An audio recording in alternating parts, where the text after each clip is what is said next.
স্বাধীনতা দিবস উপলক্ষে আমি একটি বক্তৃতা দিতে চাই।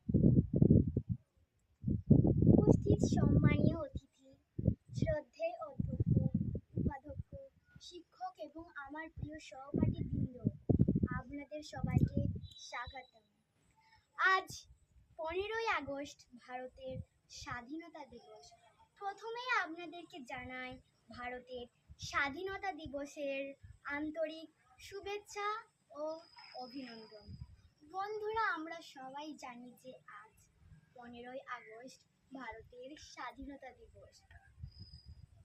এই দিনটি প্রতিটি ভারতীয়র জন্য অত্যন্ত সম্মান ও গর্বের দিন। 1947 সালে ভারত ব্রিটিশ শাসন থেকে মুক্ত হয়ে স্বাধীনতা লাভ করে।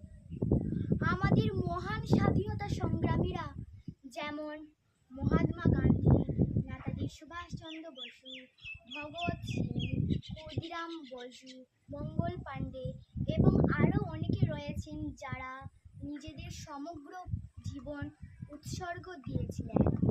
সেই সকল মুক্তিযোদ্ধা ও নেতাদের চরণে জানাই শতকোটি প্রণাম।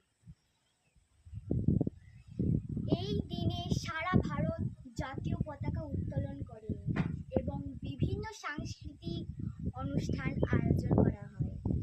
এখানে সব ধর্মের মানুষ যোগ দেন। তাই দেশের উন্নতির জন্য আমাদের কঠোর পরিশ্রম করা কর্তব্য। আসুন আমরা সবাই শপথ নিই আমাদের দেশকে বিশ্ব সেরা দেশ হিসেবে গড়ে তোলার। ধন্যবাদ। জয় হিন্দ, জয় ভারত।